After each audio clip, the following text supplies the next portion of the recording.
learning architect at Netflix, where I work on Gen AI for Hollywood. And today we're going to be talking about AI in your browser with WebGPU. So before I get going here, a quick just survey. How many people have heard of WebGPU before?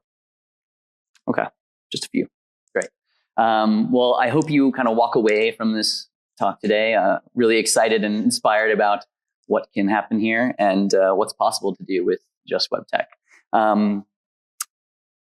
We're going to be moving pretty fast for 25 minutes, so I highly recommend hitting up that QR code to follow along with all the slides and code that we'll be walking through, and just stash it away for later as well. But a little bit first about sort of my inspiration for where this talk is coming from. So while I'm churning out AI models today, my past life was all about open source web tech. I worked on Chrome itself. I built tools like Lighthouse, which help you analyze your page for web performance issues. And I did a bunch of open source JavaScript, NPM packages, millions of downloads. So to say I'm a little homesick living in Python land is definitely a little bit of an understatement. And thankfully, these two worlds are merging, and that's what we're going to be talking about today. So they're colliding in some really exciting ways, getting to have AI and machine learning happen actually on the web with JavaScript APIs. So my goal today is to get you so giddy excited as I am about everything that's happening with WebGPU. And this is how we're going to do it. We're going to walk through evolution of the web, talk about just some technologies that brought us along the way with a focus on one in particular called WebAssembly or WASM. We'll see what that did and how that kind of paved the way a little bit for what's happening on WebGPU now. And then we'll actually talk about WebGPU itself. What is it? How do you use it? What can you do with it?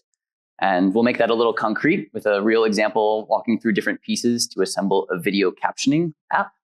And we'll do a live demo. Fingers crossed that that goes well. Nothing ever goes wrong with demos. And then we'll talk a little bit about the future and what we kind of expect to see from all of this, get a little introspective.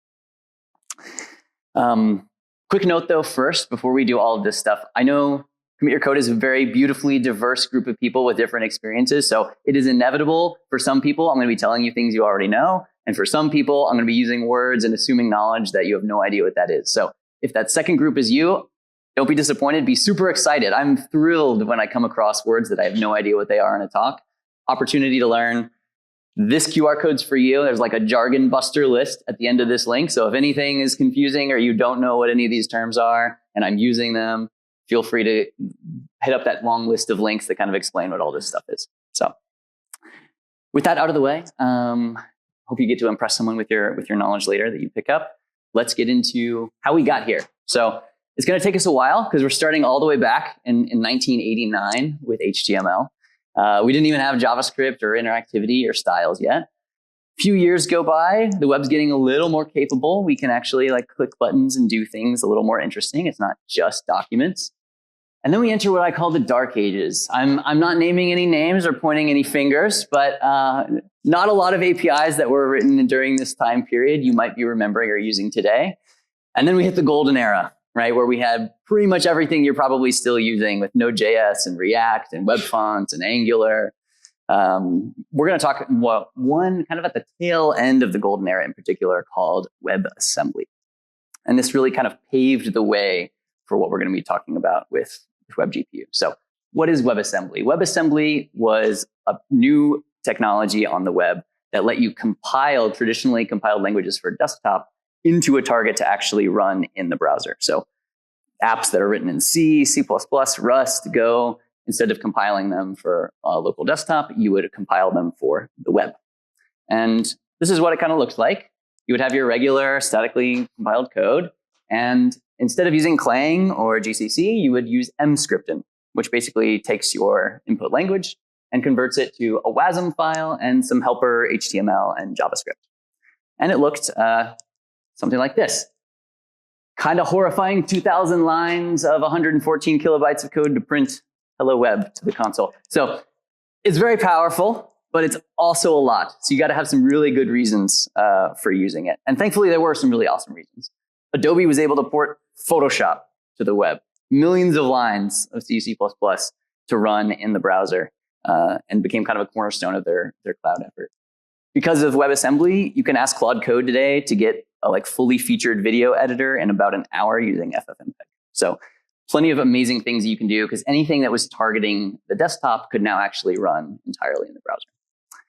But there was a big problem with this. WebAssembly was basically allowing you to target CPU instructions. And CPUs have like, I don't know, maybe 100 cores if you have like a server rack and something really nice. What if we want like more than 9,000 cores? Like what are we going to do then? And that's what WebGPU is going to let us do. So WebGPU is giving us direct access to the GPU's parallel compute in the same way that WebAssembly gave us a web target for CPU instructions. WebGPU is giving us a target for GPU instructions. And this is why I'm sort of comparing this. If you're familiar with kind of graphics on the web, you might be saying, why are you not comparing this to WebGL or something that is much more graphics intensive and using the GPU already? Well, that's because it's not just for graphics. So you can do all the regular graphics things that you would do with WebGL, also with WebGPU. But it opens up the door for lots of other cool things that you can do with GPUs. I think everyone knows what that is, but we'll talk about it in a second. This is great timing to have this talk too, because it is finally cross-browser. So WebGPU is not just like some Chrome-only experiment. It shipped in Firefox in July and is available in Safari and macOS Tahoe. So all the major browsers support WebGPU, and it's a bright future going into it. And this is what it looks like if you tried to use it for a graphics purpose. So I don't really care if you understand anything that's happening on the left part of this slide. I really want you to have two takeaways. One is that we've come a long way from WebAssembly. There's no like CLI you have to do. It doesn't generate 2,000 lines and 100 kilobytes of code. We basically have one string being passed into a JavaScript function, so the ergonomics are much, much improved. I'm still cheating a little bit because there's like 100 more lines of boilerplate that didn't fit on a slide, but hey, it's not 2,000 and you get the gist. The other piece is that it's not just graphics. So this is drawing a triangle. Big whoop. Triangles aren't that awesome. But you can do some really cool other stuff. These are some WebGPU examples that you might have done previously with WebGL of lava metaballs and games and physics simulations and all of that. But that's not the only thing that we can do with WebGPU. Who else thinks we can do something really cool? Anyone? Timid. Oh, okay, get into it. Raise those hands high. AI, right? That's why you came. It's the title of the talk, right? AI runs on GPUs. So neural networks are basically massively parallelized matrix operations, and that's exactly what GPUs are going to be great for. So WebGPU, unlike WebGPL or WebGL, lets you run these same type of operations in a much more efficient way. So we can actually run AI directly in our browser, meaning no server inference costs, no expensive API bills, and everything can stay locally on the client. Never even have to leak it. So to take a look at what that looks like, we're going to be leaning on this concrete example of media search, which is actually a problem that my team is dealing with and hiring for, FYI, if anyone's background and interested. Consider this your interview cheat code. And Netflix obviously has a ton of video. And so when people are trying to find that exact perfect clip of the Thunderstruck opening, if you know what I'm talking about, you'll know more in a second. And video captioning is key to that. So basically take a video, generate some text that describes what's happening so that we can help people searching and find those videos a little faster. So we're going to help them out here. And we're going to use a couple different web APIs put together to make this happen. So first we need to access a video. We'll use the file API for that. Then we need to pull out some images or frames from that video. We're going to use Canvas for that. And then we'll get to the interesting part with WebGPU and actually run those images through a large language model and figure out our captioning. Another quick gauge of experience here. How many people have heard of all three of these before? How many people have used all three of them? Okay. How many people are like, I could do this, talk or no talk? Who needs Patrick? Okay. Whew. All right, still have a job for now. Okay. Well, let's start with the simple stuff, file API. If you've been a web developer for a little bit, you've probably done something like this. There's an input element type file. It lets you get some HTML. And it's going to trigger the OS UI to pick a file from your file system. In JavaScript, you can listen for that change event happening, grab that file, and actually do something with it. So we're going to create a video element out of it. And if this JavaScript looks a little funky to you because you joined Team Web in sort of the post-framework era, definitely recommend, side note, brushing up on some vanilla JavaScript. It's worth your time. You'll love it. Your LLM devs will love it. It's great stuff. But it's straightforward to do using on-chain and React or Angular or any other framework too. Once we have a video element, we can then try to extract some frames from it.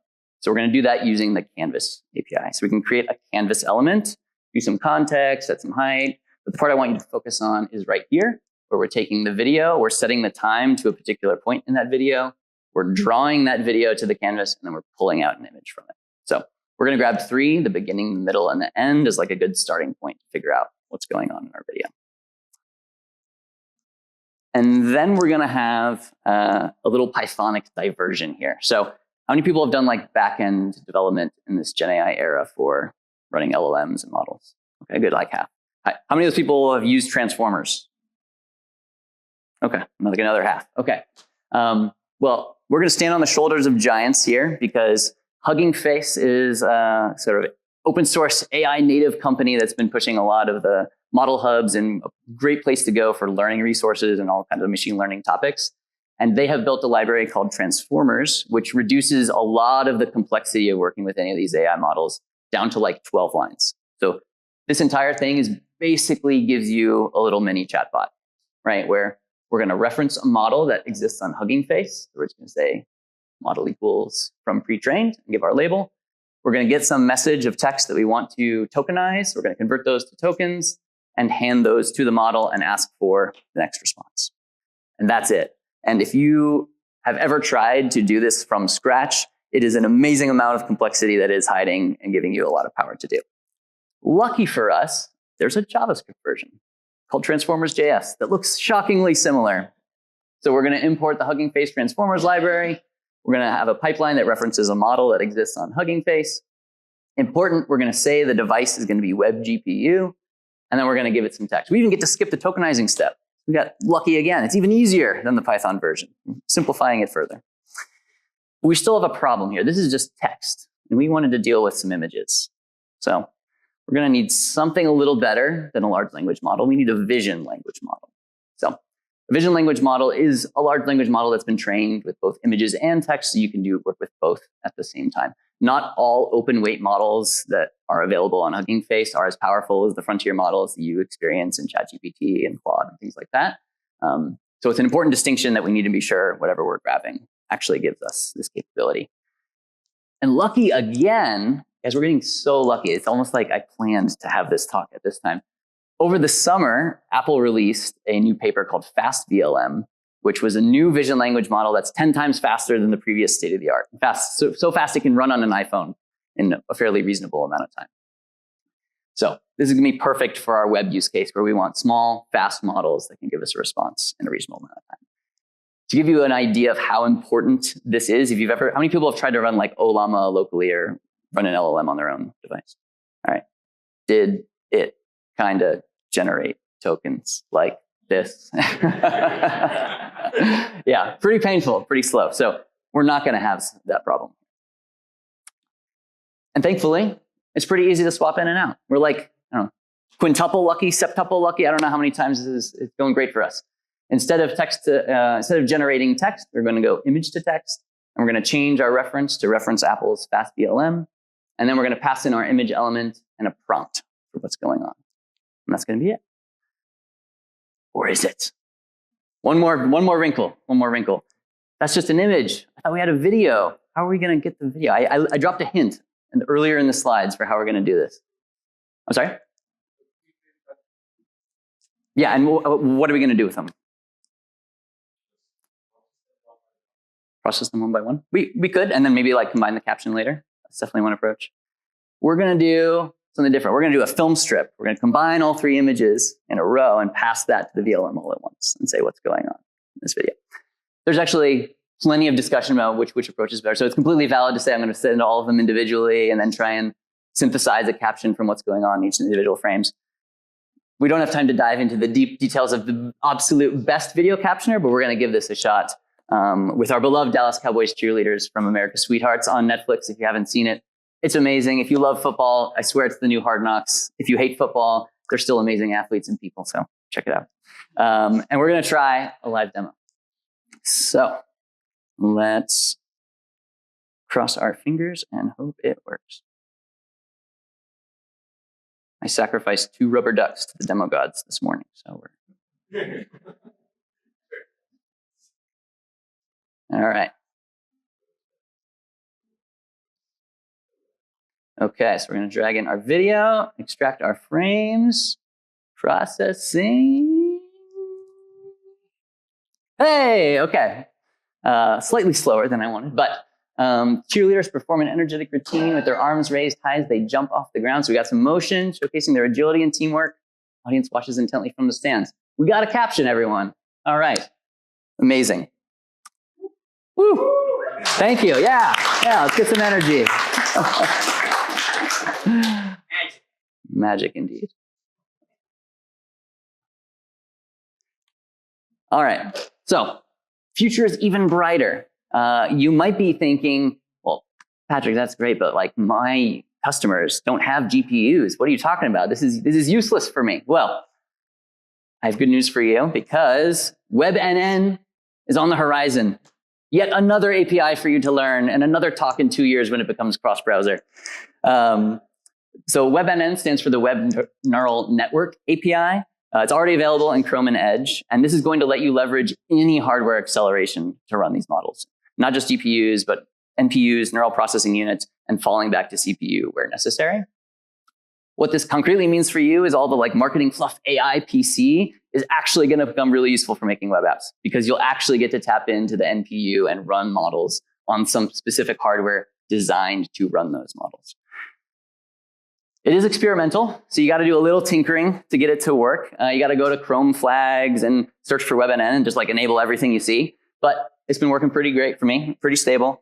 And to give you a sense of how much power you actually get out of this, this is sort of an evolution of the web starting back from just pure JavaScript. So this is the performance on an image classification task in frames per second or images per second. And web classification is the very simple case of here is a picture. Is it a hot dog or is it not a hot dog for my Silicon Valley friends? And a lot simpler than our LLM and our video captioning, but still representative of a lot of computer vision and similar tasks you need to do. In pure JavaScript, I had to do this. I hope you never have to do this. It's pretty slow. You can go about a third of a frame per second running a neural network called MobileNet in pure JavaScript. That's 3 seconds to process a single image. Once WASM came around, WebAssembly, we were flying. We could do 20 frames per second. It was amazing. It was almost real-time video. And that's 100x improvement. That's 2 orders of magnitude from WebAssembly. And then WebGPU came along and we got another order of magnitude faster, 200 frames per second we're going. With WebNN and an NPU on this MacBook from 2 years ago, more than 1,000 frames per second we can do image classification. So exciting times ahead for real-time possibilities on AI and all local and private to the browser. Now, I don't want to sugarcoat everything. There are some realistic limitations with what you can do here. The number one being models are big. So the small model that I talked about with FastVLM is still 300 megabytes. So not exactly something you want to be triggering on a mobile phone and downloading over 4G. The second big one is that accuracy still leaves a lot to be desired. The smaller they are, the less accurate they are, right? The one we were using in our demo was about 1 billion parameters, and Claude and GPT-5 are rumored to be in trillions of parameters. So obviously they're a lot more capable than what you can do on the smaller ones. But that's kind of the trade-off we're facing here, right?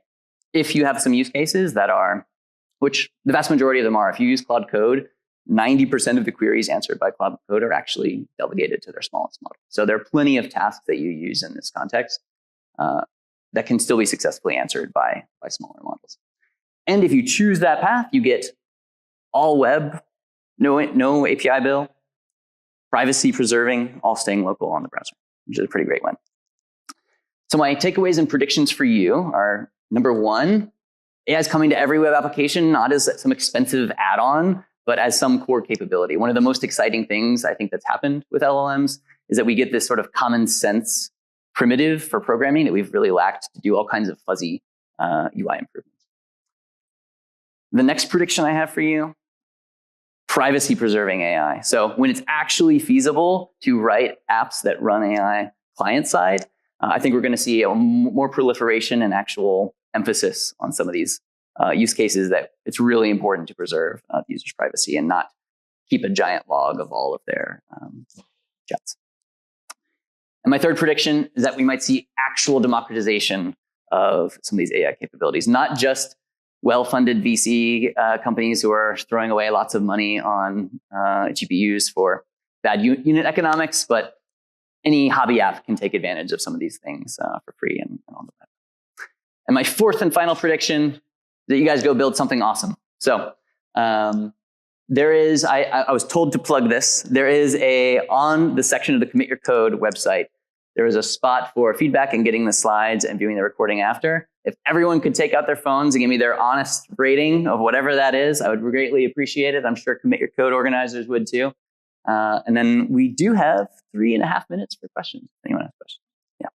You made a comment to someone else in the talk that I felt like the way AI is going to around 2019 prior to that little framework sweeping in AI kind of reminds me of that era. How are you keeping up with the trends? Like obviously that's your phone, even then, what are your recommendations? Yeah. That's a great question, and the short answer is I don't even feel like I'm keeping up, and I'm, it's my full-time job. I think part of it too is at some point you do kind of need to pick an area of focus. Like obviously at Netflix we're very focused on media and video and image, and that's progressing very differently than say all of the LLM advancements, and we're very focused on media generation and media understanding as opposed to kind of everything that's happening, for example, in the development space with LLMs. So I think if you want to actually keep up with the state of the art, you do need to at least pick some subset of it and say, this is what I'm going to focus on, kind of actually following new developments, figuring out what's going on, and keep tabs on everything else. Like I'm not blind to what's happening with LLMs elsewhere, but it's impossible to read every paper about everything and understand exactly what's happening and also get real work done. So I think part of it, you do have to kind of pick a focus area and figure out what's exciting to you and what keeps you motivated, and say, okay, I'm going to really focus on trying really hard to read these types of papers and follow these GitHub repos that are touching this topic, and the other stuff, maybe catch the summary, listen to the highlights, and get your download from friends who are chosen to focus on other areas. So that's what I do. Question? Yeah.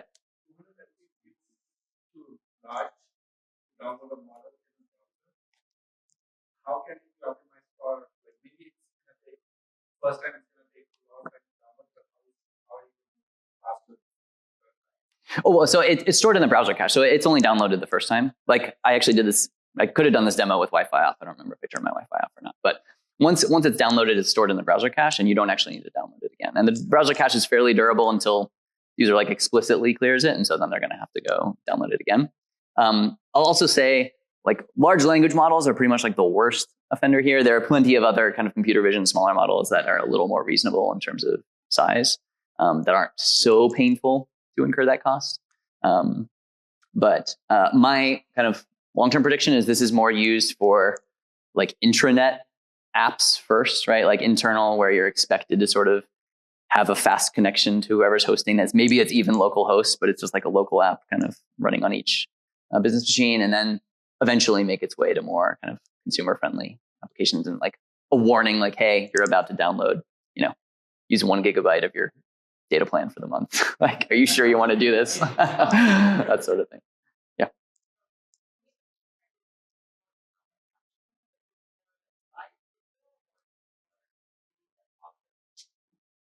Well, this example is just for example, searching the Netflix catalog. Imagine you wanted to find all clips of cheerleader jumping, right, in all videos. That sort of thing. Yeah. 15 seconds. One last question. I do. It's great. It's fun. The best part is the secret stats on everything. So we have a family movie night, and every time we watch a Netflix, we're going and seeing, okay, all right, how popular is it? Did it beat this other one? It's fun. All right. Well, thank you all. Appreciate it.